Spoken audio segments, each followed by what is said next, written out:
Ania Chokoto Kligwi. Coming up in the headlines. Founder and flag bearer of the All People's Congress, Hassan Ayariga, declares himself as a third force in the 2024 elections. We have more on his exclusive interview with host of flagship program Focus on ABC.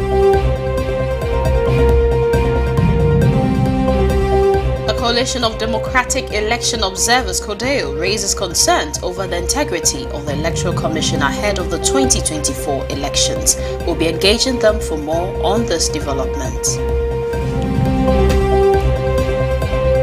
President Nana Akufo-Addo rebushes claims that the new Patriotic Party intends to rig the 2024 elections, emphasizing that rigging an election is not part of the party's DNA.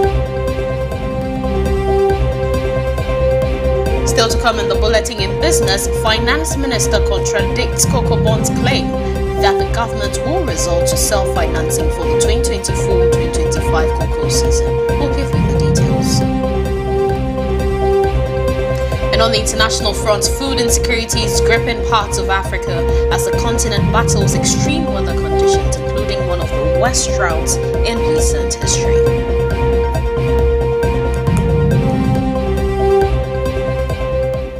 We'll bring you all these and more.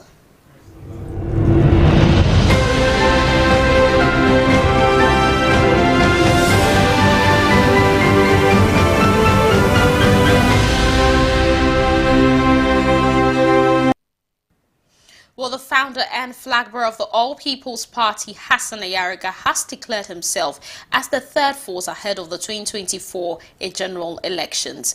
Now, in an exclusive interview with Joshua Nana Kwame Ayira, the APC leader asserted that he's ready to take on the responsibility of leadership, urging Ghanaians to consider him as a viable alternative in the upcoming December 7, 2024 elections.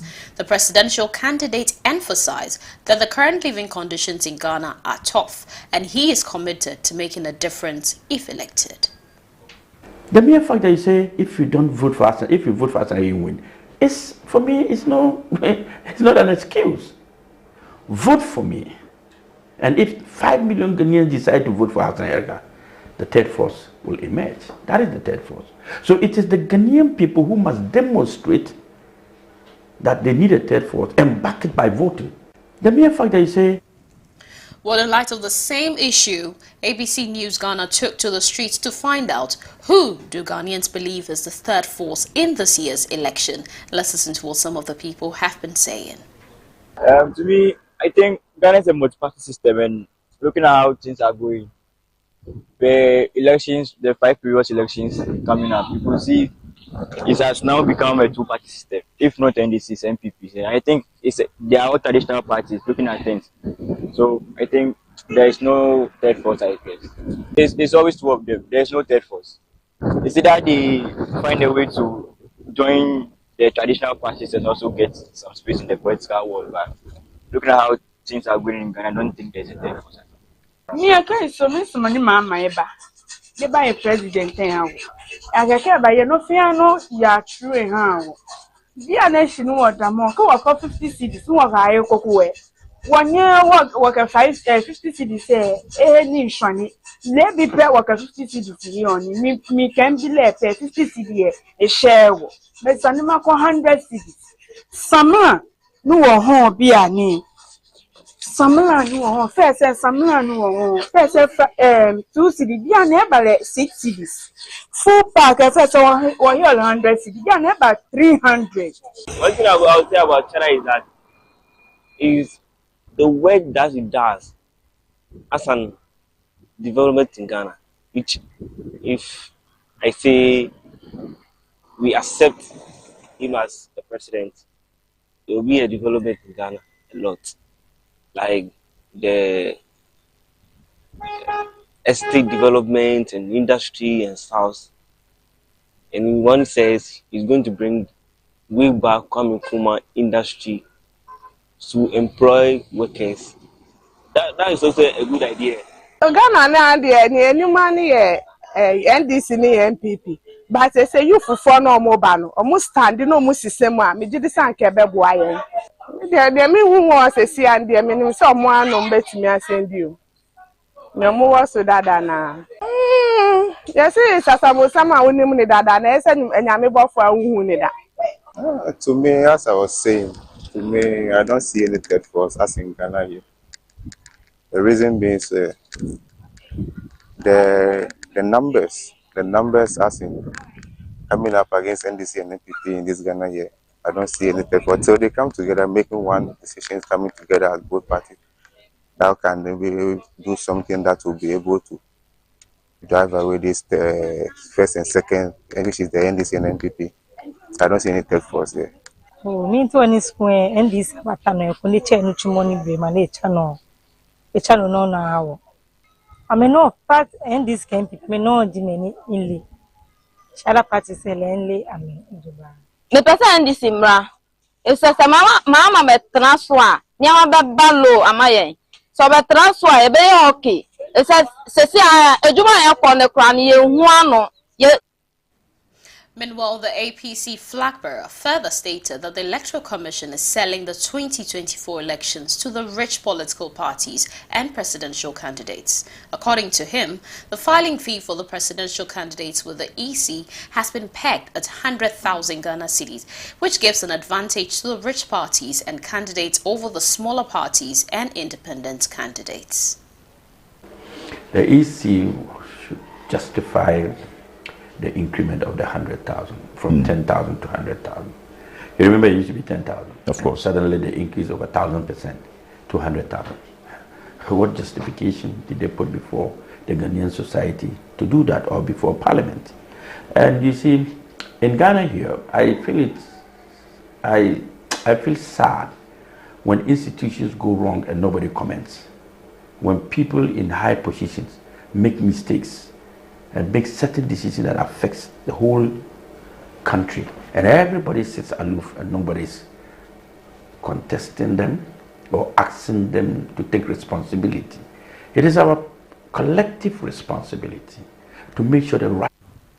Well, still on election-related issues, President Nana Addo Dankwa Akufo-Addo has debunked claims that the ruling New Patriotic Party intends to rig the December 7th polls. He emphasized that election rigging is not part of the NPP's DNA and that the party is committed to democracy and a fair process. President Akufo-Addo highlighted his commitment to peaceful elections, stating that he came out of a peaceful election and will leave in a peaceful election. He also pledged to ensure the security agencies are allowed to play their roles in safeguarding the peace and stability of the country. The president made these remarks during the 13th Biennial and 51st Conference of the Methodist Church of Ghana in Kumasi. The 2024 election, like the previous ones we have held in Ghana in the Fourth Republic, will be conducted peacefully and in total compliance with the laws of the country. As far as the ruling NPP party is concerned, a party born from the noble Dankwa political tradition, which spearheaded the national resistance to authoritarian one-party rule in Ghana in the First Republic. Rigging is not part of our DNA. We have been and are eternal Democrats. We trust and accept the freely accepted express judgment of the people. My response to the unfavorable verdicts of 2008 and 2012 is there for all to see. The ingredients for our success in the 2024 elections will be the party's record in government these last 8 years and the exciting vision for Ghana's future outlined by our excellent presidential candidate, the Vice President, Alhaji Dr. Mohamed Bawumia, whom the opposition leader is referring to. And still on election-related issues, the opposition National Democratic Congress is demanding an apology from the MP of Abuako South, Samuel Atechia, for his comment on the flag bearer of the National Democratic Congress, suggesting that John Dramani Mahama is a drunkard. During a mini rally on August 27, 2024, the Abuako Atechia commented that Mr. Mahama was a drunkard and an alcoholic. In a statement dated Thursday, August 29th, the NDC's General Secretary, Fifi Fiavi Kwete, criticized Atechia and described his comments as reckless and unfounded. The NDC stated that such comments undermine the decency of political discourse and expose the desperation of the new patriotic party in the face of an imminent electoral defeat. The party is therefore demanding an immediate retraction and apology from the Abuako South MP. Now, the NDC also warned that it will explore all available avenues to defend the integrity and reputation of its flag bearer. We actually intend to get on the line the former national youth organizer for the NDC, Edem Agbana. He's supposed to have a conversation with us on this issue because we actually want to look at the issue clearly. Now, the NDC is demanding that Atechia apologize and retract the comments, the statement he has made. And we want to find out because, I mean, looking at the fact that we're in electoral season and you have a lot of these key political figures and actors when it comes to bantering and then name calling and the whole electoral process, we want to find out, most importantly, why first and foremost the NDC is actually pushing for Atechia to apologize for the comment. Take note, this is not just the first time. We actually have had different subsequent times where we've had both parties name call each other. Well, we currently have Edem Agbana on the line. He's a former national youth organizer for the NDC. Good afternoon, Edem. You're welcome to the show. Good afternoon, and thank you for having me. We want to find out first and foremost, Edem, why should Atechia apologize for his comment when members of your party, I mean, this is not the first time we've had similar comments coming from them. Well, let me say good afternoon to your cherished listeners across the world. It is important for us to sanitize our politics. It is important for us to ensure that election 2024 is devoid of insults and personal attacks. We must stick to the facts. We must discuss the bread and butter issues. We must discuss the challenges that we face and the possible solutions to these challenges. It has become very, very annoying that the government of the day, because they have failed abysmally, because they have failed miserably, they have decided to resort to politics of insults, lies, and accusations. And in any case, if Atechia makes such ridiculous claims that that seeks to create the impression that the NDC's flag bearer is a drunkard, it is very unfortunate because that is not true, and that can certainly not be a true reflection of who President John Dramani Mahama is. If you're looking for drunkards, if you're looking for leaders who have consistently shown us that they are hot-headed, they have never been and can never be sober, Atechia can find such examples in his party. Certainly not John Dramani Mahama. And so it is important for people to understand that because the NTP has failed miserably, they have resorted to this politics of insult, character assassination, and defeat because they have no record or achievement to tell. We remain focused, but it is important. It is important for the electorate to be served with politics of development and not this personal attack. So, an apology is required or demanded because that apology and retraction will only be to put the matters in proper perspective and cure the false claim or impression that he sought to make with these ridiculous statements that he made. So if I get you clearly, Adam, the key focus here is to ensure that when it comes to politics, you're sanitizing it because, I mean, for you, it shouldn't be about attacking the personality of your key political opponent. Is that what we're looking at? Exactly what we are saying, because So, for the and average if Ghanaian, that is they exactly what we're saying, then now let's just take for example. So, assuming Ateche actually does come to apologize, are we looking at the fact that the NDC is also going to ensure that they are not going to attack the personality of the ruling current ruling party, the NPP's flag bearer? you have heard us on the campaign, and you have followed or monitored our campaign for a while now. The big question is, at what point or when did you ever hear that the NDC focused only on the character of Dr. Baumia, or we have attacked his personality? Tell me or point me to things that leaders, respectable leaders in the NDC have said about Dr. Baumia that you will consider as insulting. It is important. Recently, only a couple of days ago, when one of our parliamentary candidates committed a blunder by the statements that he made accusing his opponent, you saw the alacrity with which the party impressed upon him to apologize, for which reason he issued an apology in a few hours after he made that. So, is that all of these things should be a signal to the good people of Ghana that the NDC and the NPP are not the same.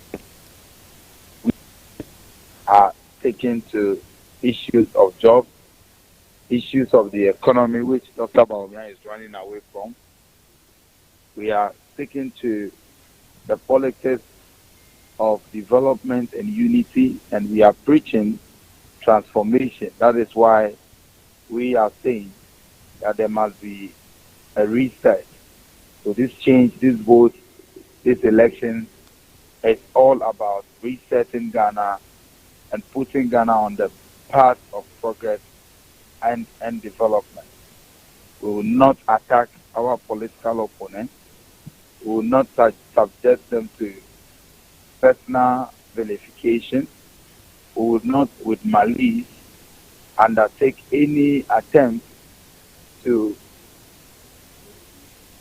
dent their image with lies or deceit like the NPP is seeking to do. Very shameful on their part that they are rather the government of the day, and they are leading the pack. They are leading the race in terms of insults.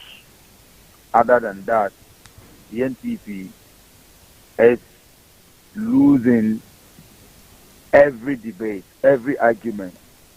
Aside winning the game of insults, all the other issues that have come up for discussion, I can tell you for a fact, be it economy, be it education, be it in comparisons of manifesto or what have you, the NDC is leading, is winning.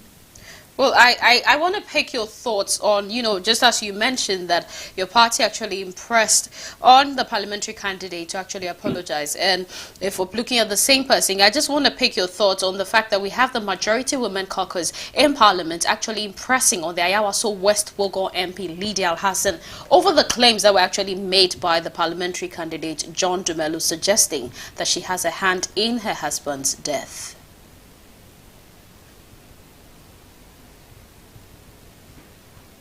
Hello, Adam, can you hear me?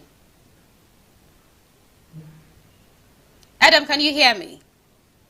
Okay, I think we'll definitely get Adam back. I mean, we'll try and get him back and continue the conversation. But if you're following it, we're actually basically talking about the fact that the NDC is actually demanding an apology from Atta Echia. He's the Ibuako South MP, and this is in relation to some of the comments he made in a mini rally calling the flag bearer of the National Democratic Congress a drunkard and an alcoholic.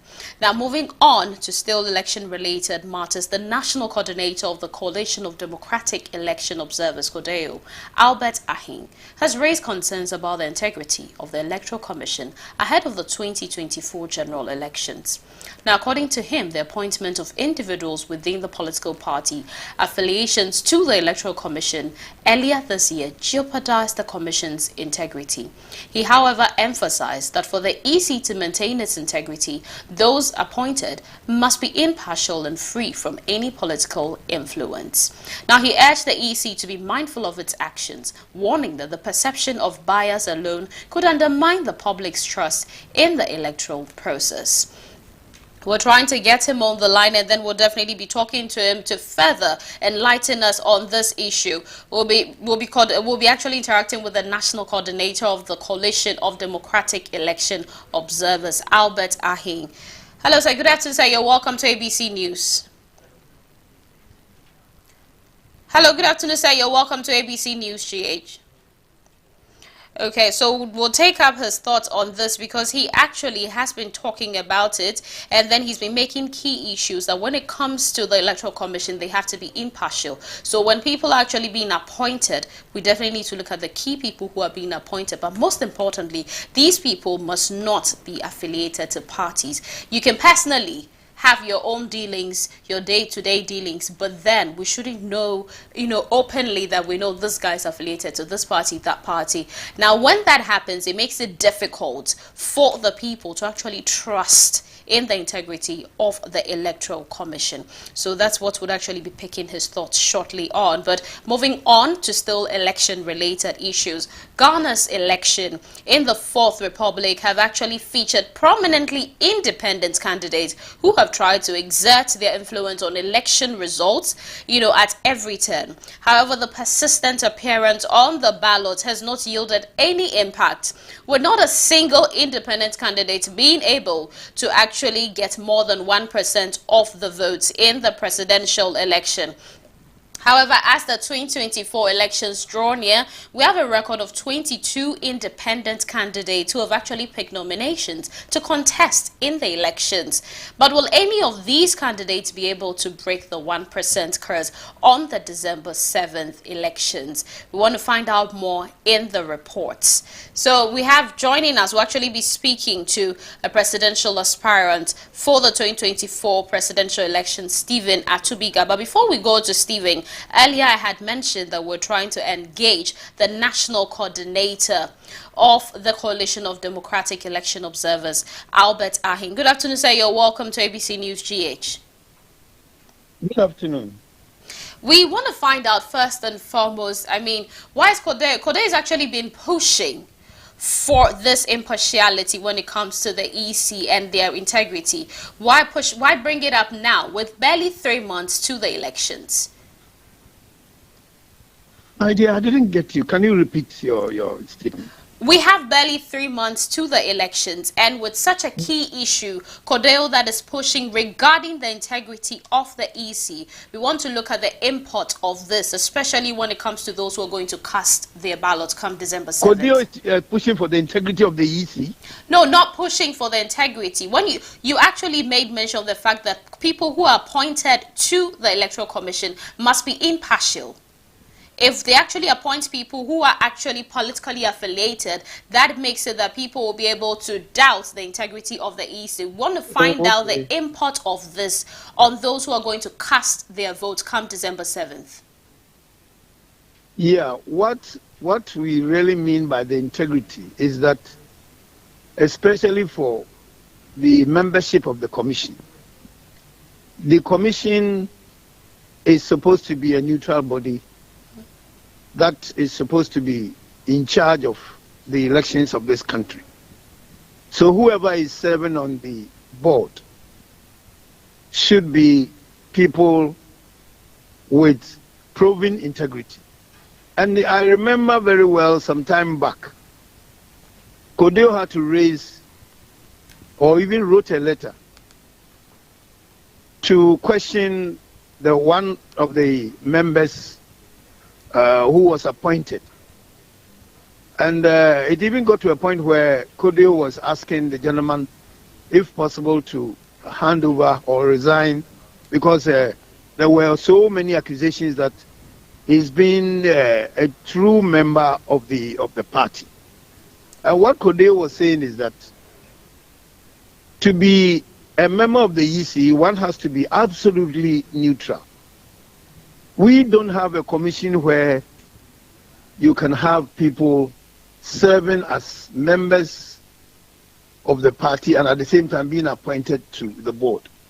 If you go to some of the West African countries, you have, for example, in Togo, in Ivory Coast, people are appointed from the parties to be members of the commission. But our commission is not like that. In our case, we're supposed to have an absolute neutrality when it comes to the membership of the commission. And so, because we don't want people to have doubts about the integrity, about the neutrality, about the impartiality of our commission, it is absolutely necessary to have the membership devoid of any partisan interest. And that is why we said this. And we still maintain that to be a member of the commission, you must be absolutely neutral. That is all we are saying. When you have people who are neutral and they are on the board of the commission, then you have people looking at the EC as a team, as a body that is absolutely neutral and will be able to manage electoral affairs of this country without any partisan interest. That's what we are saying. Now, given the concerns that you've raised, what steps would you recommend that the Electoral Commission take to ensure that it remains a neutral and a trusted body, especially in such a politically charged environment? What we are, in fact, Commission itself doesn't appoint people. If you ask me, the chairperson of the Commission will not appoint anybody to the Commission. It's the government that appoints. So the appeal is rather to the government and not to the EC. That the EC must always have people who don't have any partisan interest serving on the board. You see, because if you do that, yes, maybe they might have nothing to do with the declaration of results or anything like that. But you see, the people in the country will look at these appointments as tainted. When you have people pointing fingers at the commission as having people with partisan interest, they will not be interested. In fact, they will think that whatever they come out with at the end of the day is tainted. And that is why this caution was put there by Kodeo. So the caution is actually to the government, not directly to the EC. Yes, you cannot tell the EC because the EC doesn't appoint people to its board. You understand me? Jean Mensa cannot appoint anybody to join the commission. It's the government that appoints. So it's for the government to make sure that the people they appoint to the board or to the commission are people who are neutral, so that nobody will point accusing fingers. At the end of the day, when the results are being announced or being released, people should be able to receive it without anything like, they have about 2 or 3 people who are with this party or whatever it is. That is it. We are not like the other countries where you can have people being members of the party and at the same time serving on the commission. Ours is a different thing altogether. That's true. Well, thank you so much for your time, Mr. Albert. He happens to be the National Coordinator of the Coalition of Democratic Election Observers. You're still watching ABC News Yeah, it is the midday news. Now, we're not moving away. Earlier, I had made mention of the fact that Ghana's elections, when it comes to the Fourth Republic, have featured prominently independent candidates who've actually tried to exert their influence on election results at every turn. However, the persistent appearance on the ballot has not yielded any impact, with not a single independent candidate being able to get more than 1% of the votes when it comes to the presidential election. Well, however, as of 2024 elections, since they are drawing near, we actually have a record of 22 independent candidates that have picked nominations to contest in the elections. But will any of these candidates be able to break the 1% curse on the December 7th election day? Let's find out in this report. The first time an independent presidential candidate featured on the ballot of a presidential election in the Fourth Republic was Kwesi Amoafo-Yeboah in the 2008 general elections. He garnered 19,342 votes, representing 0.23% of the total vote, only better than two other candidates in the elections. His vote margin was, however, unsurpassed in the 2012 presidential elections as another first-time presidential independent candidate on the ballot, Jacob Osei-Yeboah, secured only 0.14% of the vote. The 2016 and 2020 elections did not feature a first-timer contesting as an independent candidate. However, the 2024 elections promises to feature first-time independent candidate with the likes of Alan Chiramanthin and Nana Kwame Bediako set to contest as independent candidates over failures to register their movement as political parties. But can these two or any other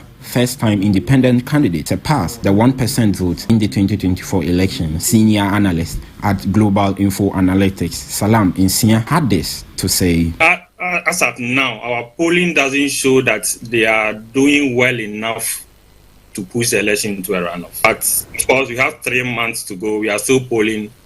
We will be polling up to November thereabout. So we'll see how they come up. But for the fact that we are even hearing some of these independent candidates' names for the first time, will show that they are not significant as they might think they are. He added that the groundings of the two major political parties, the NPP and the NDC, have affected the growth and expansion of independent presidential aspirants. One thing we should note that, as I said, the two parties are very entrenched on the ground. You know, they've been running elections since 92.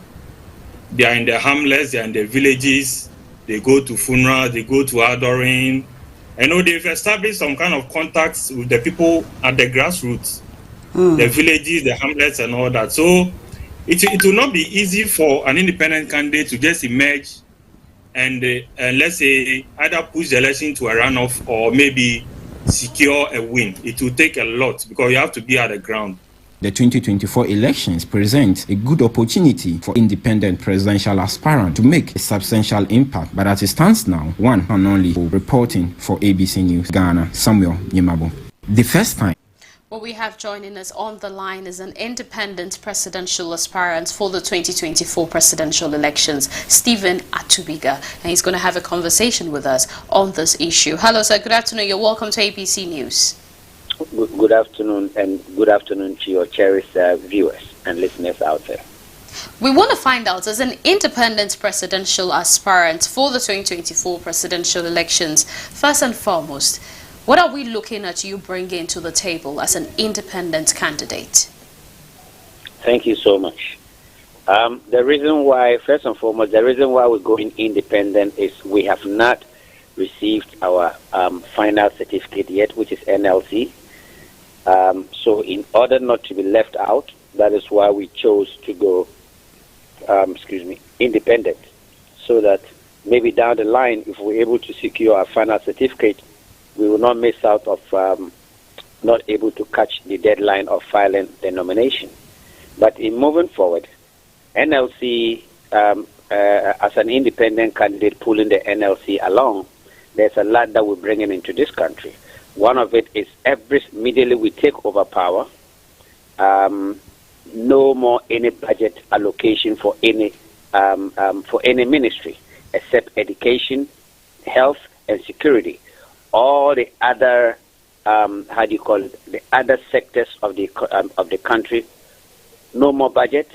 Every minister under the leadership under my leadership will have to run your ministry as a business entity. And there's a commercial section at all the ministries. There's a commercial section that the minister can work with the private citizens, a trade, how do you call it, all the ministries, a Ministry of Highways and all that. There's a PPE and a PPA and all that that can be done. But the foundation of getting that is establishing banks first. Immediately we take over power, we're going to establish more banks. Singapore, a population less than 10 million, has 367 banks. A population of 45 million, with only less than 1 million population of government payroll, we will need to have more banks in this country to be able to run this country like a business entity. So the caveat of making it impossible for individuals who are keeping their monies in homes, who are investing their monies in the real estate, will all recoup the money and open banks and use it to stimulate the economy. Then we'll make sure that the Ministry of Finance will no more be going after loans here and there. Minister of Finance, my minister is going to be giving after establishing banks attached to all ministry, all sectors of the economy will have banks. All the banks will be supporting, and the Minister of Finance will be giving letters of credit in partnership with any citizen that is enrolling any business entity or agreement, be it build, operate, and transfer, whatever. Then you and the minister will go to Parliament and defend such loan with a letter of credit. Then the banks will have confidence. The private banks in the country will have confidence to loan or go into partnership with any citizen enrolling any business in consultation or in partnership with any of the ministry, to have confidence and give the loans. Then government will make a lot of money on taxes, my sister. Okay, so first and foremost, if I get too clearly, from all that you've said, one of your key things is that you're not going to give any budget allocation to some of the ministries, except the ones you've stated: education, health, security. My main concern here is, like you said, you want them to run it as a business. Yes. We want them to run the ministry. If you want them to run the ministry as a business, and so you're not going to give them any budget, what then is going to serve, if in business terms, as a capital for them to actually start running it as a business? Okay, first and foremost, like I already told you, this country, a population of 45 million, let's assume that children are 10 million, and that includes under the workforce. We already know we have less than 1 million population working on government payroll. So every month, government is worried about how can I pay my employees, from security to police to whatever you, less than 1 million. They're not up to 1 million. Then what happens? Every government wants to tax Ghanaians. Then what do they get? You still have, it means about the 20 million, 24 million people that are the private sector, like your organization, the media, the businessmen and women, the market women, the trotro, the taxis, they are on their own. All the benefit is government taxing. So if we run this country like a business, let's take Ministry of Agri, for instance. Look at the vast land that is wasted, and we still have people that are learning agri and coming out. What is the benefit? So Agri Bank will strictly be financing anything that has to do with the farming sector. This includes irrigation. This includes buying combined harvesters, farming equipment. It goes all the way even up to, how do you call it, the food sector. We have a lot of food, we have a lot of export, all that. Then we move to the, government has no business building low-income houses, my sister. How can government determine who is a low-income earner? We end up selling those houses to we politicians. But if the media house like you could package, if we have a bank strictly for bank for housing, it's strictly for housing. Okay, media houses like your level, you pay rent 1,500, whatever. You can package yourself, let's say, in Accra, and go and get a land from maybe a chief in Accra here. And then the land, you're not paying cash. You come out and write a proposal to the Works and Housing Minister. It makes sense that 1 bedroom, 2 bedroom, chamber and hall self-contained houses, okay? Then you write to Finance Ministry, and the Finance Minister will make sure that it makes sense, and then give a letter of credit. Then there's an engineering section attached to the government. They assign one person to go and look at the land, the drawings, everything, and they don't hand you over the money up front. Once you people agree and start paying, then you start building the houses, which will be equivalent to your rent, which is yours, at your level or at anybody's level, which is yours. Government will make money from those that are bringing the iron rods, those that are, building materials and everything. It will be bought. Ghana will also make money from it. So to get you clearly, I think, for the benefit of all of us understanding this clearly, now you said you're going to build more banks, and you're telling me that if it's an agric bank, the agric bank is going to have to deal with everything that has to do with agriculture. I just want to find out who is going to fund the banks. Okay. This country, if we remove, there's going to be bigger banks, okay, smaller banks that will swallow all the bigger banks will swallow all some of the smaller banks, which will trickle down all the way to microfinances, to the debt, to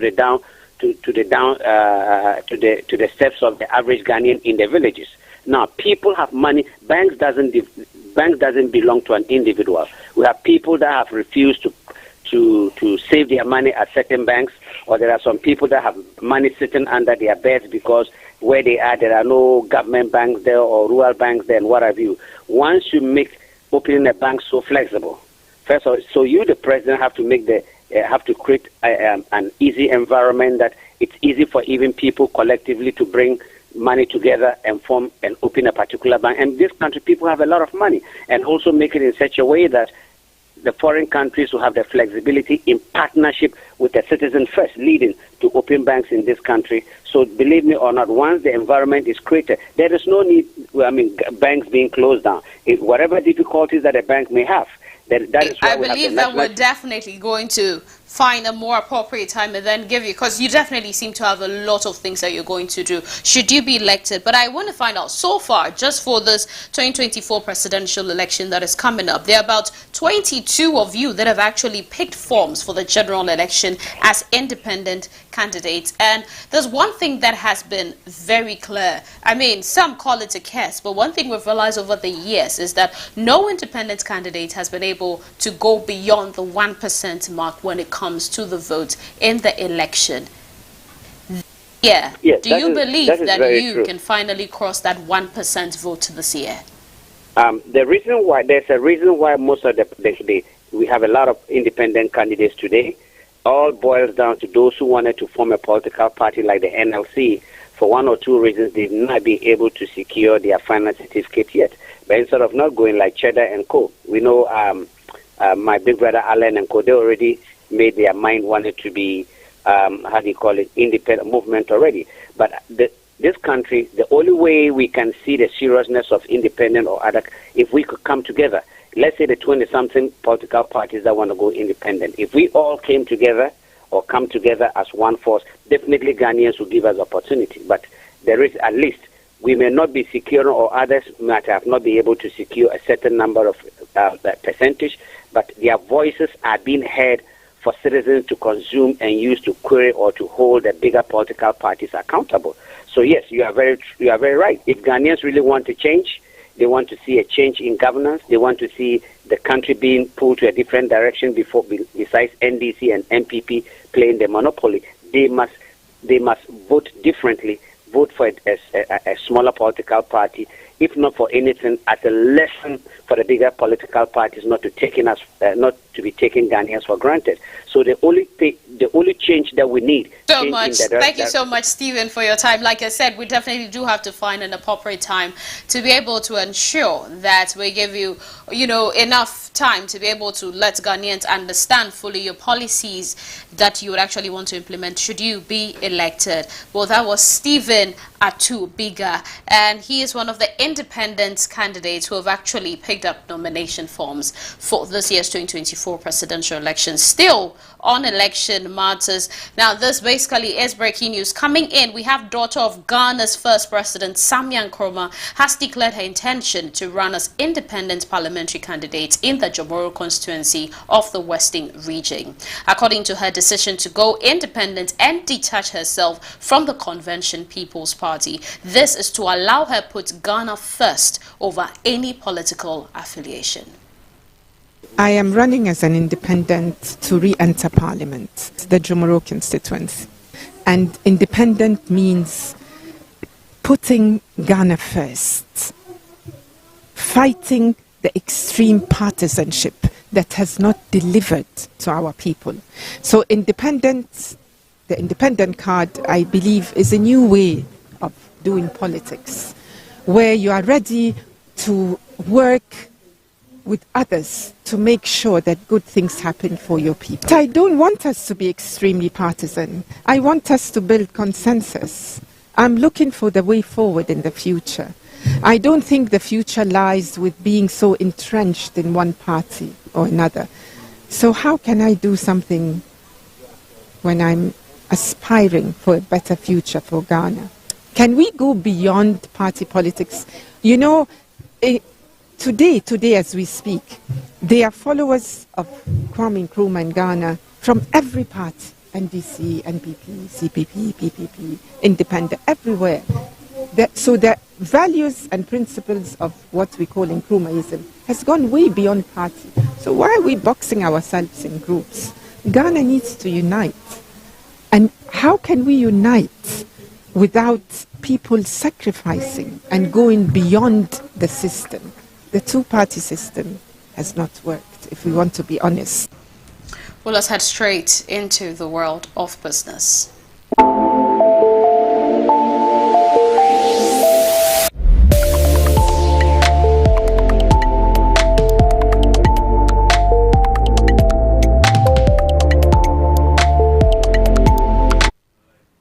The Ministry of Finance has initiated a release of 700 million Ghana cedi as the first tranche of a 1.5 billion Ghana cedi bailout package for investors affected by the collapse of asset management companies, which was announced during the 2024 mid-year budget review. This development, Finance Minister Dr. Mohamed Amin Adam said during the August 2024 monthly press briefing on the economy, marks a crucial step for the government's efforts to restore confidence in the financial sector. The funds, part of a larger relief package approved by the cabinet, are aimed at providing relief to thousands of investors whose funds have been locked up in defunct fund management companies since the financial sector cleanup began in 2017. Government for the 2024-2025 crop season will be sourcing funds through the syndication process and other alternative sources. So it is not true, I did not mention syndication. Okay, maybe I didn't provide the details, but I've mentioned that. If you want the details, I can provide that to you later, because the Cocoa Board is still negotiating. The information I got from them is that they issued the request for proposal covering up to $1.5 billion, but the syndication is not expected to bring in more than $600 million, and so they certainly will need other alternative sources to be able to fully fund cocoa purchases for the cocoa season. Government for the 2024-2025 crop season will be sourcing funds through. Well, joining us via Zoom to have more discussions on this, we have Dr. Edu Anane Entry. He's the convener for the Locked Up Investment Holders Forum. Good afternoon, sir. You're welcome to ABC News.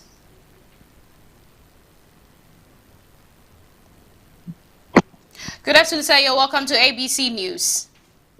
Good afternoon. Good afternoon. Thank you for having me. Well, the government says that it has released some 700 million Ghana cedi in payments. First, can you confirm, and do you consider this sufficient compensation for all the challenges you've been through? Well, first, as for the confirmation, if the minister says the ministry has ordered the Accountant General, Controller, Accountant General to release the funds, I don't have anything to doubt that. The second one is the relief that is coming to investors. That is true. Some investors are getting their relief. But specifically, it is not for my group, which is the Locked Up Investment Holders Forum.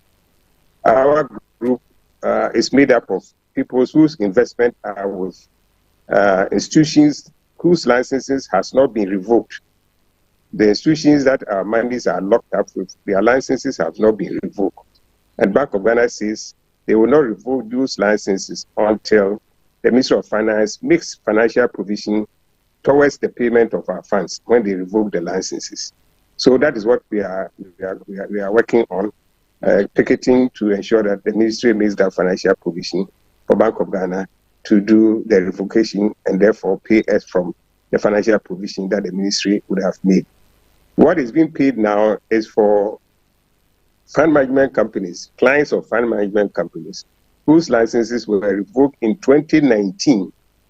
Government revoked the licenses 2019 and paid each client, each customer 50,000 and promised to pay the rest. And that is the promise from that time, from 2019 up to now, which the government is now going to handle. And a budget of 1.2 was made, appropriation that was made for the payment.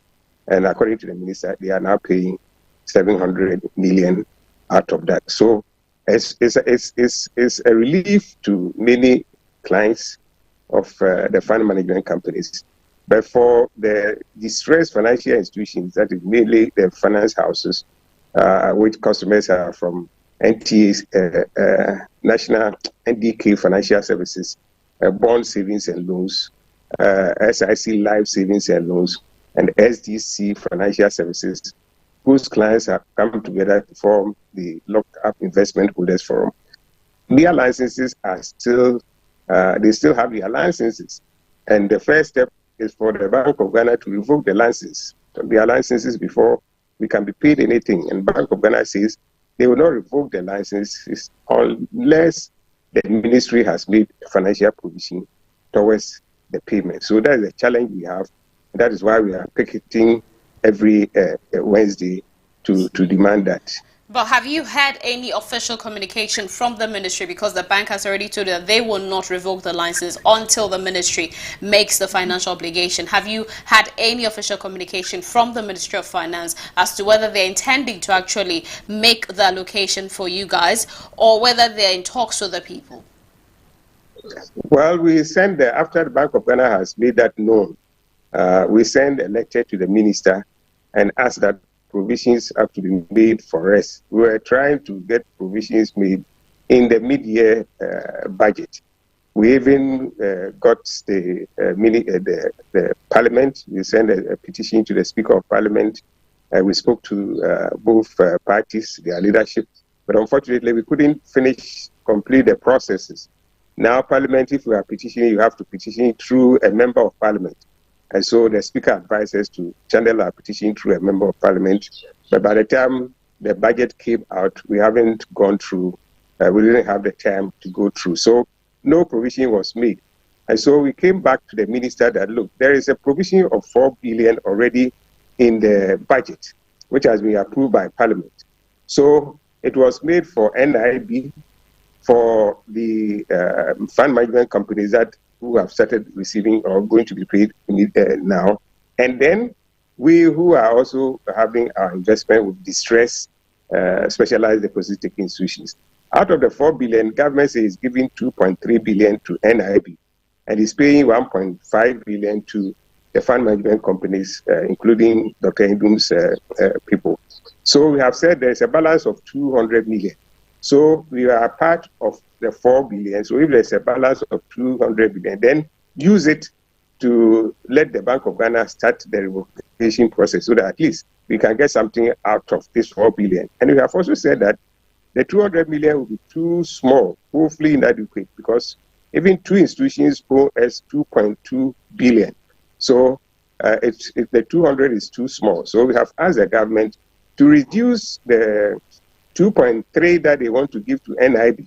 At this time, with the circumstances that we find ourselves, we think that it's not right for you to give that big amount to NIB and look on for your citizens, many of them pensioners and the sick, to go dying without their medication because their funds are locked up. And that is why we are still picketing. The ministry said they have written to Bank of Ghana, for Bank of Ghana to give them data on the volume, the amount that is in distress, and then they will see what to do. So we are waiting on that. Well, we do definitely want to believe that, I mean, proper transactions and then discussions will definitely take place between the ministry and the Bank of Ghana to definitely address this issue. Thank you so much for your time, Dr. Aintree. He happens to be the convener for Locked Up Investment Holders Forum. You're still watching Midday News here on ABC News GH. Let's move away to some local stories. Now, the government has released 50 million Ghana cedi to the West African Examination Council to support the conduct of the Basic Education Certificate Examination and the West African Senior School Certificate Examination. Now, the Ministry of Education, in a statement, noted that disbursement reaffirms the government's commitment to fulfilling its financial obligations to WAEC, ensuring that the council's operations continue without interruption. Now, in June this year, the government paid WAEC an amount of 47 million Ghana cedi for the conduct of the Basic Education Certificate Examination. Initially, WAEC had only received 2.3 million Ghana cedi of the 95.83 million Ghana cedi debt.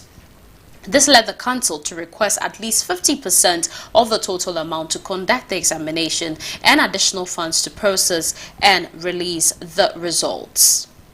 And still on education-related matters, I mean, we're looking at the fact that meanwhile, political parties have actually been advised to prioritize financing the education sector in the next administration. Now, according to the Senior Program Officer of Africa Education Watch, Divine Kwe, a series of engagements have been held with political parties, particularly the ruling New Patriotic Party and the opposition NDC, as they both have extensively presented their policies to reform the education sector, as well as addressing all associated challenges. Divine Kwe, speaking on the sidelines at the just ended Education Financing Conference, said they hope the political parties will commit to their proposed education policies. We have done a lot when it comes to engagement with the various political parties. Let me be specific, NDC and then MPP. We have engaged them on a number of occasions. Besides us knocking on their doors to engage them, they themselves have also knocked on our doors and open our doors to engage them further on education financing, and more especially the need to address the inequity issues in our educational system. If we look at one of the challenges in the space is the inequity in terms of resource distribution, especially for underserved communities where we have a lot of challenges in terms of infrastructure, presence of teachers, and then also learning outcome. So that's been one of the key areas that we have been engaging the political parties on for them to address. And we have seen their manifestos, and it's quite encouraging that some of the issues have been highlighted. Going forward, ours is to ensure that whichever party comes into power, we hold them responsible for the implementation of these promises. Well, let's go into the world of sports.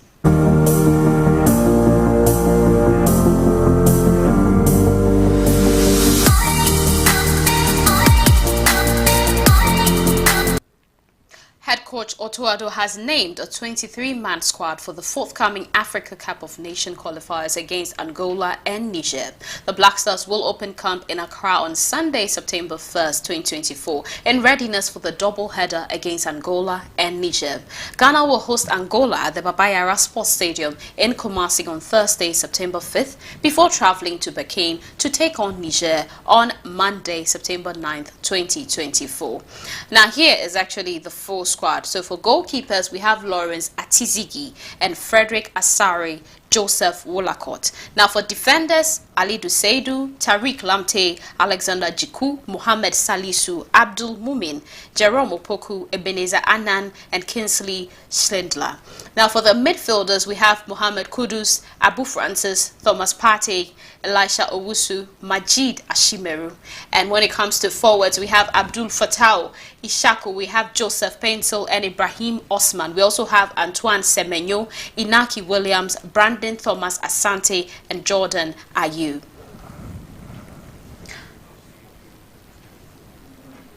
Let's head international waters.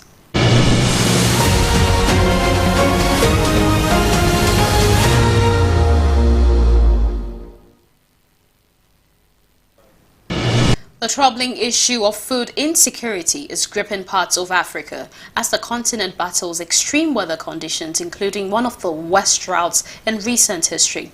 The effects on both human and animal life are becoming increasingly severe. There's more to this.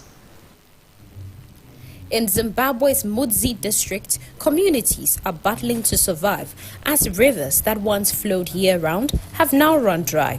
The Vombozi River, a lifeline for both people and livestock, is now just a stretch of sand. Armed with shovels and buckets, villagers dig into the parched riverbed, hoping to extract the last remnants of water. In Namibia, the drought has forced the government to make a heartbreaking decision as the country plans to cull over 700 animals, including elephants and hippos, to distribute the meat to communities struggling with severe food insecurity.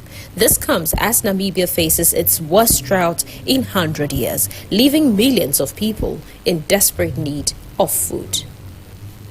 The El Niño-induced drought has devastated the Southern African region, leaving an estimated 56.8 million people struggling to find food. A shocking report by Action Aid reveals that in some areas, families have been forced to marry off their daughters in exchange for food. This tragic consequence underscores the severity of the crisis. Ghana's Minister of Agriculture has announced an immediate ban. Very disturbing issue there. Now moving on to still international matters. Internationally recognized and award-winning Ghanaian choral group, the Harmonious Chorale Ghana, is set for a debut performance in the US at the invitation of the Ghanaian community. But before that, we'll bring you more in the entertainment section.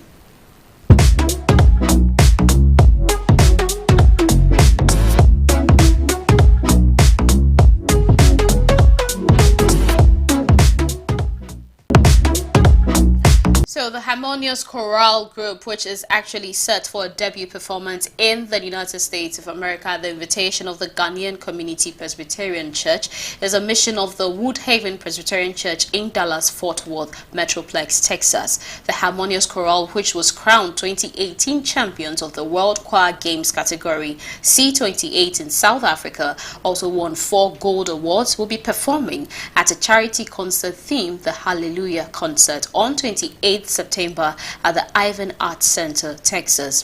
The choir will spend the remaining days touring and performing in New York and Worcester. Now, the flag of Ghana is being hoisted around the globe.